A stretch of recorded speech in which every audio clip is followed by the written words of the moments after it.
Well, hi guys, welcome back to Linda's Pantry. And today I'm super excited to bring you along for a delicious dinner idea. And whether you have these ingredients or you don't, this is so simple to throw together for a weeknight meal. And that's exactly what's happening. We both work tomorrow, and I want to make sure that we're going to have leftovers tomorrow night. And that way I don't have to worry about dinner tomorrow.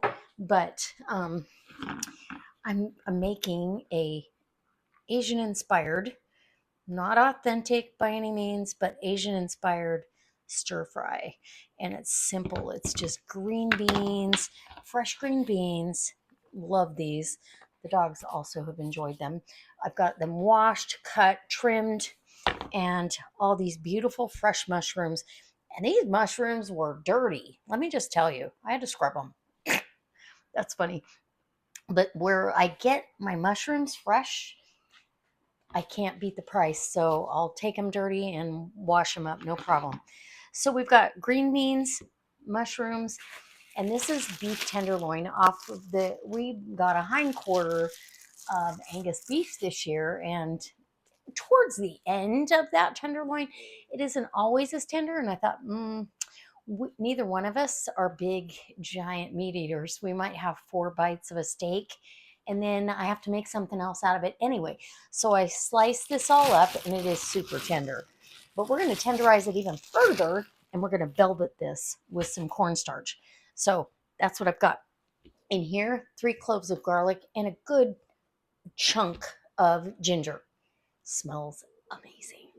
That's all going into the pan. I've got some jasmine rice on the stove, and let's get to this. It's super easy. So to velvet the meat, this is all I ever do. And it might, I know sometimes people will add an egg in here, but I don't see the difference. So I'm going to take a good, healthy tablespoon of cornstarch, and I'm just going to sprinkle that in. Here we go. Probably a tablespoon and a half.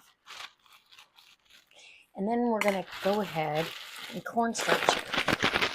You're just going to coat it. It doesn't need to be thick. It doesn't need to be more than that, really. And it's going to sit in this bag. I might do a little bit more. Just because I want to make sure each piece has a small coating. So another half a tablespoon. And separate, with your hands, separate the bag. And chicken, pork, when you go to a Chinese restaurant and you get a stir fry or any kind of dish, and that meat is so succulent and tender, that's why. That's the secret. So I'm just going to put this back in the refrigerator and let it get cold and let it sit. It really only has to velvet for about 20 minutes. Perfect timing with our rice on the stove. So everything is cut and washed. I've got green beans here, fresh green beans. I've trimmed them, I've washed them, and fresh mushrooms. And it's so full of vegetables that, yeah, you can't wait. For my sauce, I've got, and I'll do a little cornstarch slurry. But my sauce, I will season everything with soy, oyster sauce, sesame oil, and then I'll go ahead and thicken it a little bit with some cornstarch slurry to go over my, and I can use some chicken stock to go over my rice. All right. I hope this inspires you too. Weeknight meals, they're so easy. Come on. So just so I can tell you, I got a tablespoon of cornstarch here, and I've got some chicken stock, chicken broth, actually. This is Kroger's chicken broth. So I'm just going to make my slurry with that. And super easy. You're just mixing that up so your cornstarch dissolves in that cold chicken. And that's just enough. You'd be surprised how fast a Yeah, now we've got a cornstarch slurry. How fast, once something comes up to a boil, it thickens right up. I don't want a thick, goopy gravy. I want a sauce. So that coats everything and that is able to get down onto the rice. So, all right, we're almost ready to go to the stove. Are you ready? Okay, so I am going to get this pan hot, and we're gonna start. This is a non-stick. It's a beautiful pan. I got this at Costco. I've shown it in a couple of videos. I've done braising in it. It's wonderful. I'm going to do a nice little zhuzh, as Rachel would say, around the pan with extra virgin olive oil. And then I've got some really nice roasted sesame oil that I want in there as well to get that flavor. We need that flavor. I am super excited about this because I want my mushrooms sauteed really well. My rice is on the back. Green beans, those can be tender crisp, but the mushrooms, I really want them cooked. So, and then we'll add in the ginger and the garlic as we go. So let's do this. We're going to get some, and the mushrooms will soak up all that goodness like it's a sponge. Because they really are. They're a sponge. A spongy in the forest. Okay, so mushrooms down. And let's get this a rinse off. And we'll move on to the next step. And I don't know if you guys have had a stir fry in a while, but I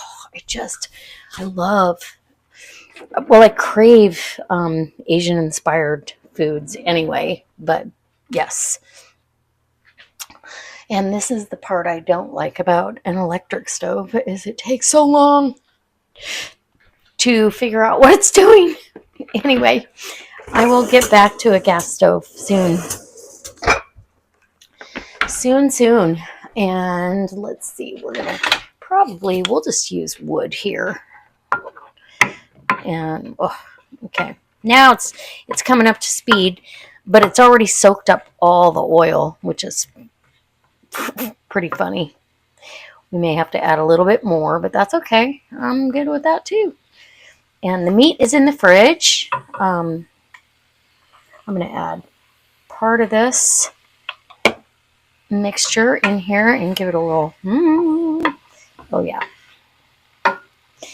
And this is a nice non-stick pan, so it doesn't really concern me, but I do want these mushrooms to cook and actually get kind of caramelized. I'm so much of a fan of really well cooked mushrooms in a dish, and it doesn't really matter whether it's an Asian inspired or Italian or American. I really like really well cooked mushrooms, so there's that. And then you can facilitate that a little bit more by adding a little bit of water or chicken stock, and that will help get those going. So I might just do that. Add a little bit of chicken stock here. It's going to hit a sizzle. There you go. No problem. It'll evaporate, but it'll also add some flavor. Look at that. Because I don't want them to just burn or, oh yeah. Perfect. It's doing exactly what I wanted.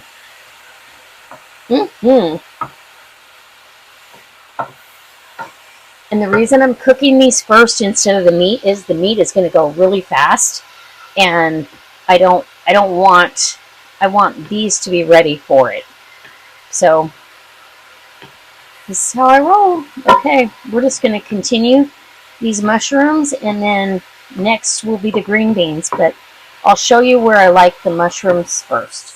So as you can see, that water is like a catalyst to start that cooking. Oh, and these are getting just the way I like them. So now I feel like it's time to go ahead and add the green beans because they have to become tender as well.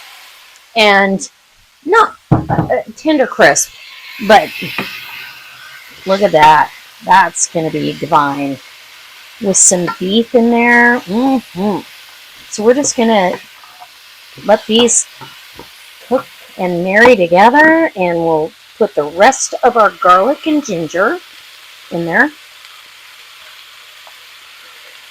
And nice.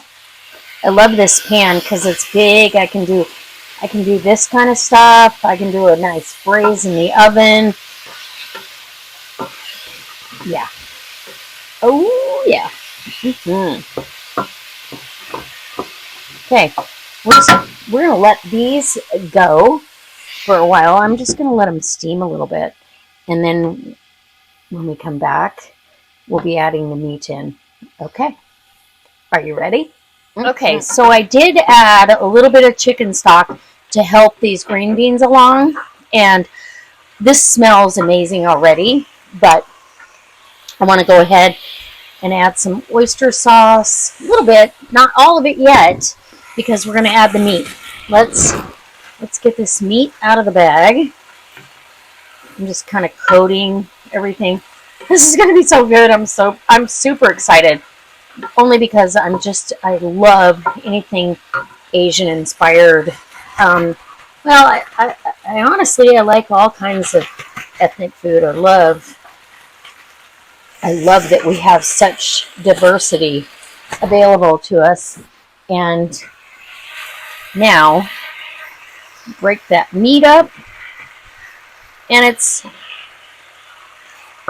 meat to veg ratio is about 2/3 veg to 1/3 meat, which honestly is probably a little bit high on the meat, but I didn't know what else to do with the rest of it, so we're gonna cook it.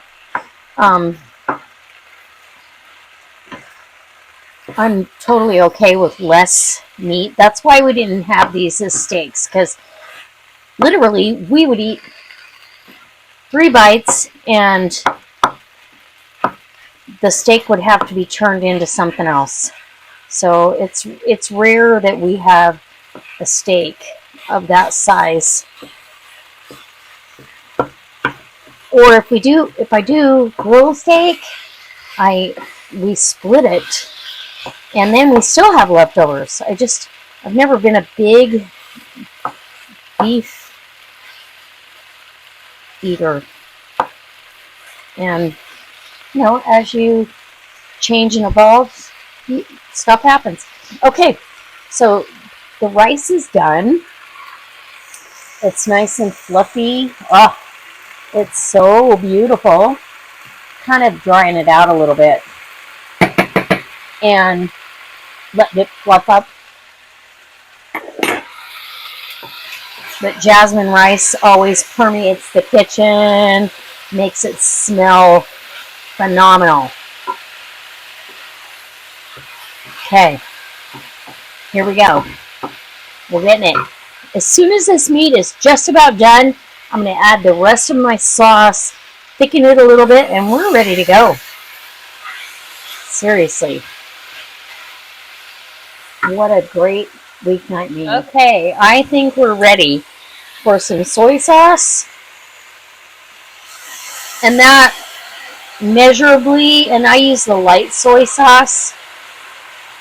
I want to, like it's doing right now, it's cooling off the pan enough to steam. And just toss everything, and then we'll add some oyster sauce. And we may or may not need the slurry. I'm not sure if we will or not.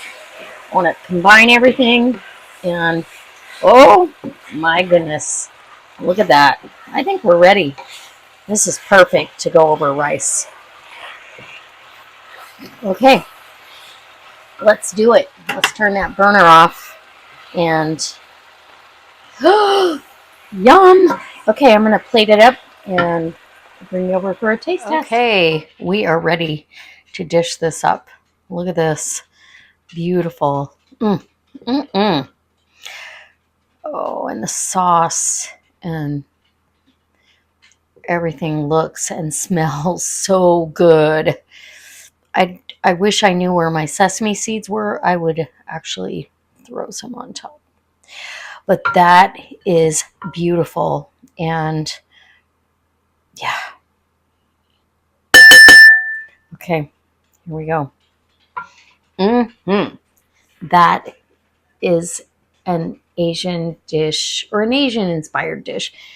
It's not authentic, but oh my goodness, I'm super excited.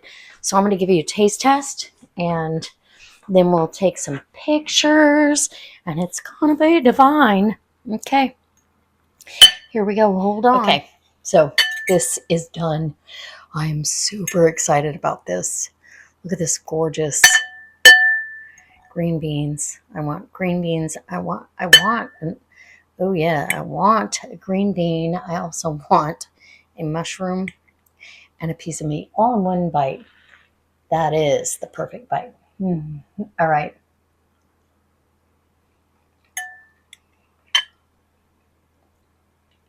Shut the front door. That is delicious. Oh my gosh. That meat is like melt in your mouth tender. The veggies. Perfect. Perfect. I think my husband's going to love this. Anyway, I hope that this inspires you to, you know what, maybe prep on Sunday or on your day off. Prep up the vegetables, get them all chopped up and ready to go.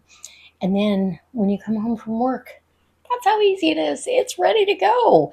You fill up with the meat while you start the rice. You can even use leftover rice if you wanted to. So I do hope it inspires you to, I don't know, step outside the box you might be in and try something new. This is divine. And granted, I did use a really good cut of meat, but I've had it with London broil. I've had it with top sirloin. It's delicious. All right. We'll see you next time. And I hope that you'll leave me a comment. Let me know what you would have done. Or maybe you have a recipe you'd like to share with all of us. Let's do it. I'll see you next time. I do hope this inspires you to make this dish. It is super easy and it's delicious. And don't forget to subscribe.